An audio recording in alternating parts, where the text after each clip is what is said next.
करना, artificially cleansing the blood. गुर्दा अगर ख़राब हो जाए, रीनल फेलियर हो जाए, तो गुर्दा तो अब ब्लड साफ़ नहीं कर सकता क्योंकि वो ख़राब हो चुका है, अपना काम वो छोड़ देगा, इसलिए हम उसको ख़राब कहते हैं। ब्लड को तो साफ़ करना पड़ेगा। ब्लड अगर साफ़ नहीं हो गया तो इंसान की डेथ हो जाएगी, इंसान की मौत हो जाएगी। अब ब्लड को हम किस तरह से साफ़ करेंगे? वो हम करते हैं एक मशीन के थ्रू या पेरिटोनियल कैविटी में, वो टाइप्स है इसके, वो हम पढ़ेंगे। तो वो हम करते हैं आर्टिफिशियली। तो आर्टिफिशियली जब हम ब्लड को साफ़ करते हैं, नेचुरली गुर्दा नहीं कर सकता, इसलिए हम आर्टिफिशियली मसनूई तौर पर ब्लड को साफ़ कर देते हैं। मसनूई तौर पर हम जो ये ब्लड को साफ़ कर देते हैं, इस अमल को हम कहते हैं डायलाइसिस या रीनल डायलाइसिस। ठीक है, तो अब ये रीनल डायलाइसिस दो अक़साम का है, एक वजूद के अंदर होता है, एक वजूद के बाहर होता है। वजूद के अंदर जो होता है उसको हम कहते हैं पेरिटोनियल डायलाइसिस। वजूद के बाहर जो होता है उसको हम कहते हैं हीमोडायलाइसिस।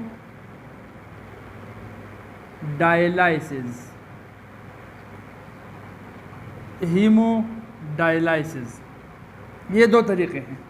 अब इन दोनों में एक्सपर्ट्स का कहना है कि हीमोडायलाइसिस ज़्यादा इफ़ेक्टिव है बनिस्बत पेरिटोनियल डायलाइसिस के। ठीक है, अब देखो ये दोनों क्या है। पेरिटोनियल डायलाइसिस, हमारे वजूद के अंदर हमारे पेट में एक कैविटी है जिसको हम कहते हैं पेरिटोनियल कैविटी। इस कैविटी के इर्द गिर्द एक मेम्ब्रेन है जिसको हम कहते हैं पेरिटोनियम। इस तरह से देखो, ये बंदा है, ठीक है, ये इसका पेट है, ये इसके पेट में यहाँ पर एक खाली सा जगह होता है। ये जो खाली जगह है इसको हम कहते हैं पेरिटोनियल कैविटी। इस खाली जगह को पेरिटोनियल कैविटी कहते हैं। ये खाली जगह इर्द गिर्द के जो ऑर्गेनल्स हैं और आर्गन्स हैं उससे सेपरेट हो चुका है, इसलिए खाली जगह बन चुका है। तो सेपरेट किस चीज़ से हुआ है? एक बाउंड्री वाल, एक मेम्ब्रेन है। जो मेम्ब्रेन है जो कि इस खाली जगह के इर्द गिर्द है, इस खाली जगह को बनाता है, इस मेम्ब्रेन को हम कहते हैं पेरिटोनियम। ठीक है, अब देखो अब क्या होता है। इस पेरिटोनियल कैविटी में यहाँ पर एक कैथेटर इंजेक्ट किया जाता है। क्या किया जाता है? एक कैथेटर इंजेक्ट किया जाता है। इस कैथेटर के थ्रू एक सोल्यूशन जिसको हम कहते हैं डायलाइसेट, ये डायलाइसिस फ्लूइड का एक सोल्यूशन है। ठीक है, इसको हम डायलाइसिस फ्लूइड भी कहते हैं। इसको हम क्या कहते हैं? डायलाइसिस फ्लूइड भी कहते हैं। अब ये डायलाइसिस फ्लूइड नाइट्रोजीनियस वेस्ट से बिल्कुल खाली है। जो नाइट्रोजीनियस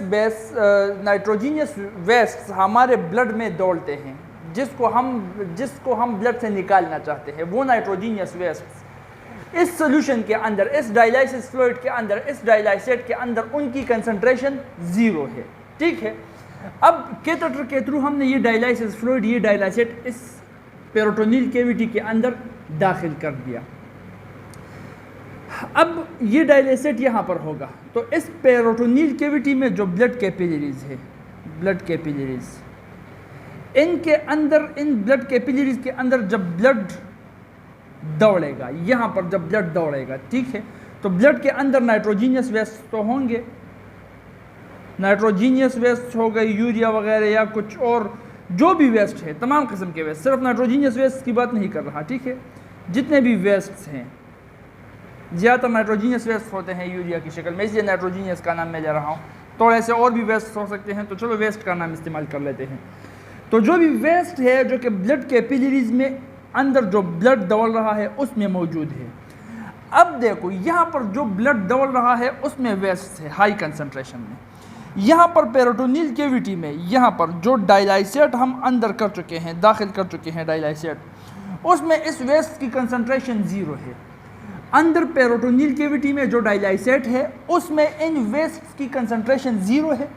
जो इर्द गिर्द ब्लड दौड़ रहा है उसमें वेस्ट हाई कंसंट्रेशन में है।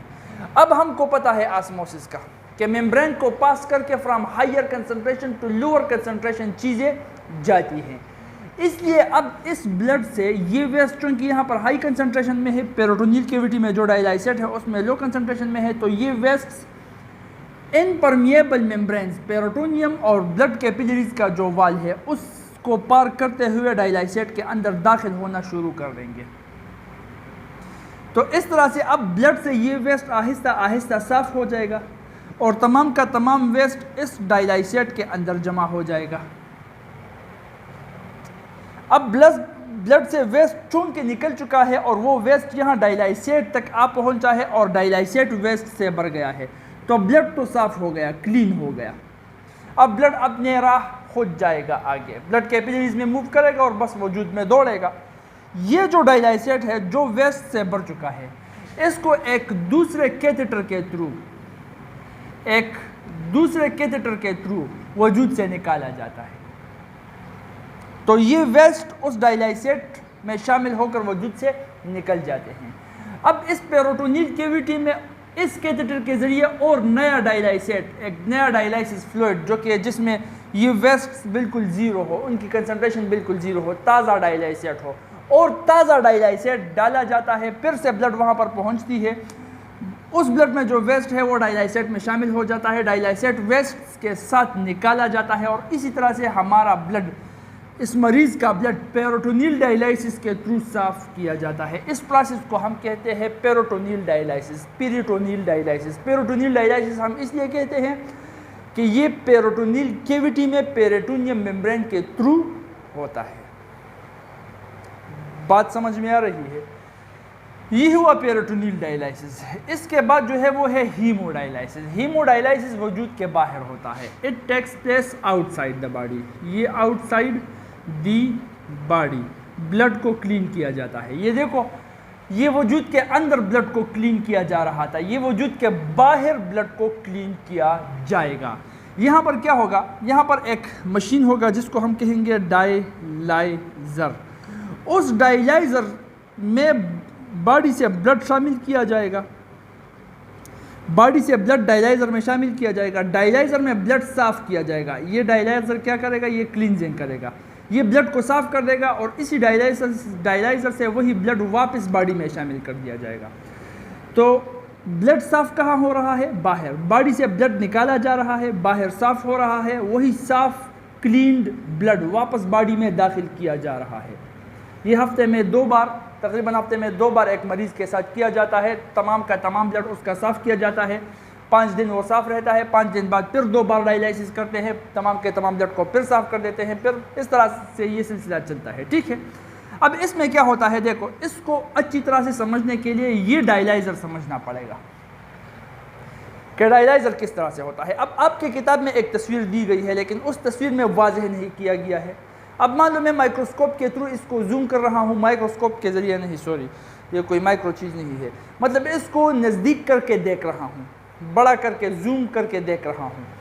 तो एक आसान सा सेक्शन, एक सेल स्ट्रक्चर में आपको बता देता हूँ जिससे आप आसानी से समझ सकते हो कि डायलाइज़र के अंदर ये क्या प्रोसेस होता है जिसके ज़रिए ब्लड साफ़ हो जाता है। अब देखो, ये एक कंपार्टमेंट है, मान लो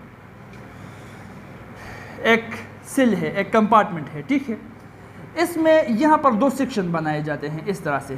सेक्शन किस तरह बनाए जाते हैं, बीच में जो रखा जाता है ये एक परमिएबल, सेमी परमिएबल मेम्ब्रेन जैसा स्ट्रक्चर होता है जिससे कुछ चीज़ें पास हो सकती है, कुछ पास नहीं हो सकती। सिलेक्टिवली परमिएबल मेम्ब्रेन एक हम आर्टिफिशियली बना लेते हैं, वही मेम्ब्रेन को इस सेल में, इसके दरमियान में रख देते हैं। तो इसके 2 सेक्शन बन गए। 2 सेक्शन किस तरह से बन गए, बीच में एक सेमी परमिएबल मेम्ब्रेन है जो कि वेस्ट को तो जाने देगा और वेस्ट के अलावा जो चीज़ें है उसको जाने नहीं देगा। अब यहाँ पर क्या होगा, देखो इसके इस सेक्शन में यहाँ पर वही डायलाइसेट डाला जाएगा। डायलाइसेट वही डायलाइसिस फ्लूइड है जिसमें वेस्ट की कंसंट्रेशन 0 है, वेस्ट की कंसंट्रेशन 0 है। साफ सुथरा जो फ्लूइड है डायलाइसिस फ्लूइड, डायलाइसेट, वो हम इस कंपार्टमेंट में, इस सेल के इस हिस्से में डाल देंगे। अब जो ये हिस्सा बच गया है तो इस वजूद से, इसके आर्टरी से, ये बॉडी हो गई, ठीक है, यहाँ पर जो बॉडी है, इस बॉडी के आर्टरी से हम खून निकालेंगे, वो खून यहाँ तक आएगा और यहाँ से वापस उस खून को एक दूसरे पाइप के ज़रिए वैन में दाखिल कर देंगे। इसका मतलब बॉडी में जब खून गर्दिश करेगा तो बॉडी का हिस्सा अब ये भी बन गया है। एक आर्टरी के ज़रिए वो खून निकलेगा, यहाँ तक दौड़ेगा, यहाँ से वापस आकर इस वैन में दाखिल हो जाएगा, फिर बॉडी में वो चक्कर लगाएगा। अब ये जो गर्दिश खून का हो रहा है, तो जो खून बाहर आ रहा है, बाहर इसके साथ क्या होगा, यहाँ मान लो वो ब्लड आ चुका है, ब्लड यहाँ तक आ पहुँचा है। अब यहाँ पर जो ब्लड है उनमें वेस्ट प्रोडक्ट मौजूद है, इसलिए उस ब्लड को हमने बाहर निकाल दिया। उसमें वेस्ट प्रोडक्ट की कंसंट्रेशन जो है वो हाई है। इस ब्लड में वेस्ट प्रोडक्ट जो है उसकी कंसंट्रेशन हाई है। डायलाइसेट इसके बगल में जो है उसमें वेस्ट की कंसंट्रेशन 0 है और बीच में लगा है एक सेमी परमिएबल मेम्ब्रेन, एक सेलेक्टिवली परमिएबल मेम्ब्रेन। अब फिर से वही ऑस्मोसिस का process, from higher concentration through a membrane to lower concentration. Movement करेगा वेस्ट, क्योंकि वेस्ट वहाँ पर लो कंसंट्रेशन में है, बल्कि 0 कंसंट्रेशन में है, यहाँ पर हाई कंसंट्रेशन में है। ये जान के वहाँ पर हम वेस्ट 0 कंसंट्रेशन में इसलिए कर देते हैं। बाकी के जो प्रोटीन साल्ट्स वगैरह हैं वो डायलाइसेट में वो अच्छी खासी मकदार में होती है, इसलिए इस ब्लड के अंदर फिर जो वो यूज़फुल साल्ट्स है, जो यूज़फुल प्रोटीन है, वो वहाँ पर मूव नहीं कर सकती, क्योंकि वहाँ पर डायलाइसेट में ऑलरेडी वो मौजूद है, तो कंसंट्रेशन वहाँ बराबर हो जाती है। तो यहाँ से वहाँ तक फिर वो फ्लूइड प्रोटीन या साल्ट्स वगैरह मूव नहीं कर सकती। लेकिन उस डायलाइसेट में इस वेस्ट की कंसंट्रेशन को हम 0 रखते हैं। वेस्ट की कंसंट्रेशन 0 है, बाकी चीज़ें 0 नहीं है, इसलिए बाकी चीज़ें ब्लड से मूव नहीं करती।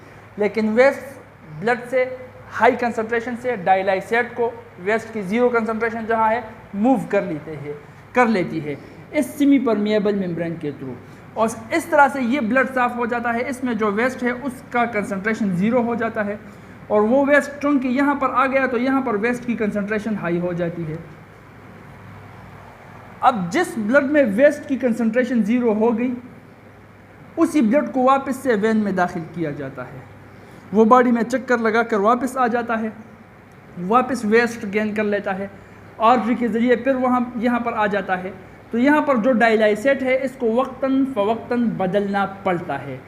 जिस डायलाइसेट में वेस्ट जमा हो जाता है उस डायलाइसेट को हटा दिया जाता है, और फ्रेश जो डायलाइसेट है जिसमें वेस्ट की कंसंट्रेशन 0 है फिर से यहाँ पर डाला जाता है।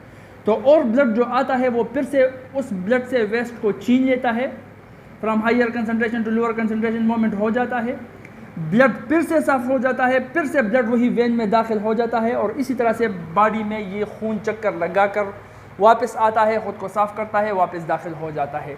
तो ये बॉडी से बाहर ब्लड साफ़ हो रहा है, और इसी को हम कहते हैं हीमोडायलाइसिस। ये रीनल डायलाइसिस के 2 अक़साम है, लेकिन रीनल डायलाइसिस कोई परमानेंट इलाज नहीं है।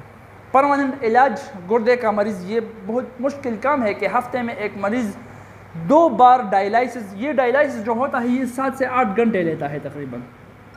तो हफ्ते में 2 बार 2 दिन 7 से 8 घंटे मरीज़ बेड पर पड़ा हुआ हो तो कैसे लगेगा उसको। अच्छा, और ये भी जो ब्लड का क्लींजिंग हो रहा है, तो नेचुरली जिस तरह ब्लड क्लीन हो सकता है और इंसान को हेल्थी रखता है, उस तरह से ये क्लीन नहीं कर सकता।